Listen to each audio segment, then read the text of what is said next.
There is no disrespect. All I am saying is that you have the complete freedom to do whatever you wish with the OVP budget. If you feel that all the documentary submissions are not enough, then by all means, huwag kayo magbigay ng budget. Sa totoo lang, hindi naman ang budget ang punteriya ninyo. Dahil napakadali naman magtanggal ng budget. What you are trying to do is make a case for impeachment. Hindi naman ako kakandidato sa nalalapit na eleksyon. Hindi ako namumulitika. Ang ginagawa ko lamang ay ang pagtupad sa aking oath of office at campaign platforms na trabaho, edukasyon, at mapayapang pamumuhay. Babayan, ladies and gentlemen, assalamualaikum, warakmatullahi wa barakatuh. Madayaw, mayong adlaw, kaninyong tanan, magandang araw sa inyong lahat. The officials of the Office of the Vice President, as well as each and every one of our satellite office leads, were in receipt of a letter from the chairman of the Committee on Good Government and Public Accountability dated September 13, 2024, requesting our presence or that of our duly authorized representatives in today's initial deliberation with preliminary determination on privilege speech number 379. In view of the said letter, I am appearing before you today not only as the head of office, but more importantly as the duly authorized representative of all officials of the OVP. Simply because we have not done anything wrong. There is no misuse of funds. If there are audit findings, we shall gladly respond to them before the Commission on Audit. And if there are legitimate cases to be filed, then we shall gladly respond to them before the appropriate courts. In relation to this, may I just say that I take notice of the opening speeches and nasabi doon, there is a determination of misfeasance, nonfeasance, and malfeasance. And those are cases that should properly be taken in the courts of law. What we are witnessing now is no ordinary legislative inquiry. This exercise is a well-funded and coordinated political attack. This much is evident from the very words of the privileged speech that prompted this inquiry. A speech that simply meant to say, do not vote for Sara on 2028. It is clear to me that this inquiry is not about misused funds, accountability, or governance. Instead, it is solely aimed at discrediting my name and my office to prevent future political contests. I have publicly stated my reasons as to why I've chosen not to defend the OVP's budget proposal for 2025.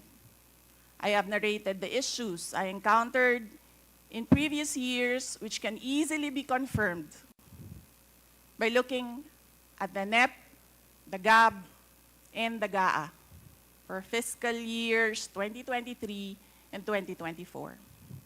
Further, I have even shared the drama that transpired last year regarding the confidential funds. Hence, just as we have done last year, we again leave the 2025 OVP budget to the pleasure of Congressman Martin Romualdez.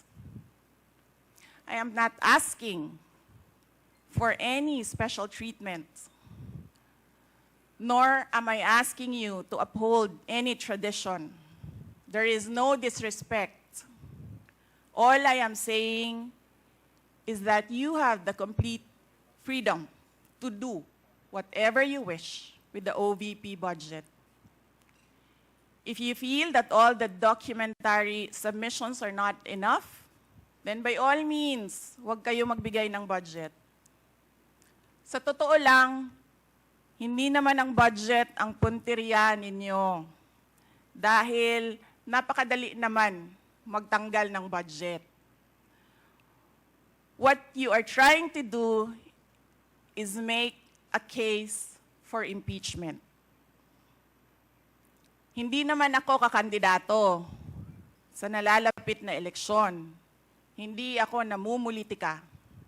Ang ginagawa ko lamang ay ang pagtupad sa aking oath of office at campaign platforms na trabaho, edukasyon, at mapayapang pamumuhay.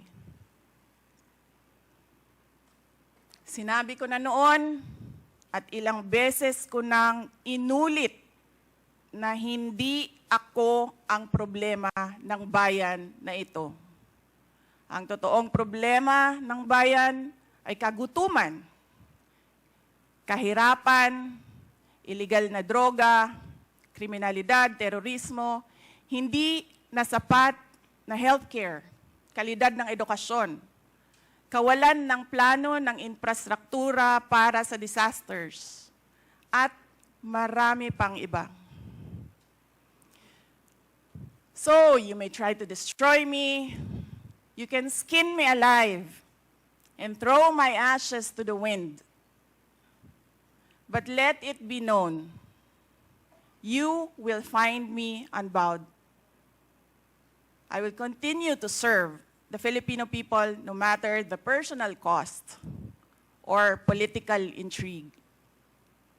Having said that, I will not allow myself to be subjected to an inquiry based on an empty privilege speech just so you can attack me and do indirectly what you failed to do directly during the budget hearings. I therefore request this committee to terminate this inquiry for its clear lack of any proposed legislation or substantive matter for discussion. Shukran.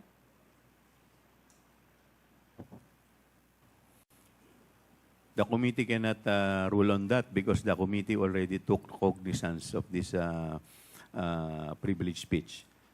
Anyway, we will now proceed. Next, we will recognize the representative from COA. Mr. Chair, Congressman Marcoleta. may I please raise a parliamentary inquiry? What is your parliamentary inquiry? Thank you, Mr. Chair. The rules of the committee says that this committee only acquires jurisdiction on matters of nonfeasance, misfeasance, malfeasance.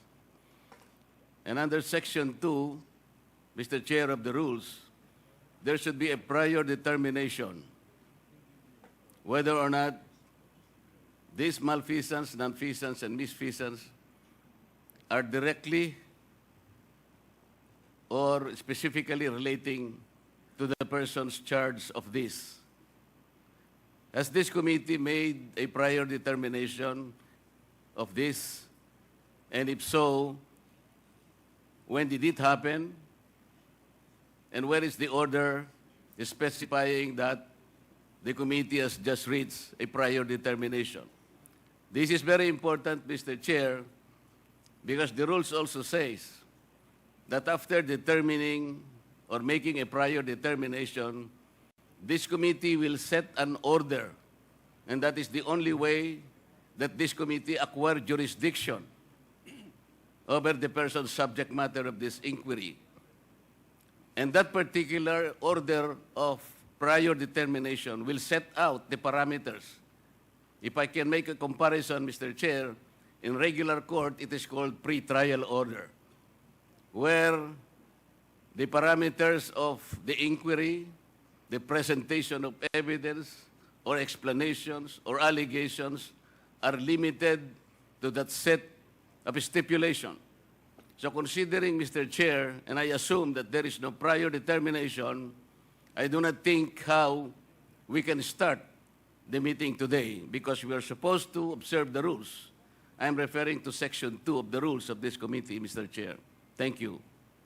Thank you. To answer that, Congressman Marcoleta, we have already ruled on the preliminary determination a while ago.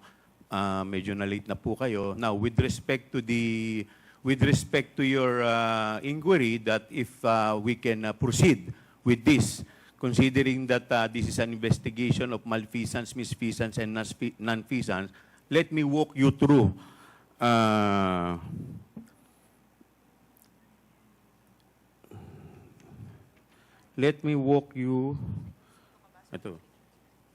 through the definition of good government and public accountability. It provides that all matters directly and principally relating to malfeasance, misfeasance, and nonfeasance in office committed by officers and employees of the government and its political subdivision and instrumentalities, inclusive of investigations of any matter of public interest on its own initiative or upon order of the House. For the information of everybody, the issue on confidential fund is a matter of public interest. Lahat po tayo ay interesado, hindi lamang po tayo, yung publiko po, interesado kung paano po ito nagamit. Kaya yun po ang dahilan why this committee has jurisdiction over the subject matter. But Mr. Yes, Chair, Congressman Marcoleta. Mr. Chair, under Section 5, there should be a record of preliminary determination. It says that the proceedings in the preliminary investigation or determination shall be recorded through stenographic notes. What you were mentioning are motu proprio cases. I am assuming that this committee started by way of a referral because of a privileged speech delivered on the floor by one of us. And so this is the main subject matter of this committee meeting, and to which we should first determine preliminarily whether or not this committee acquires jurisdiction.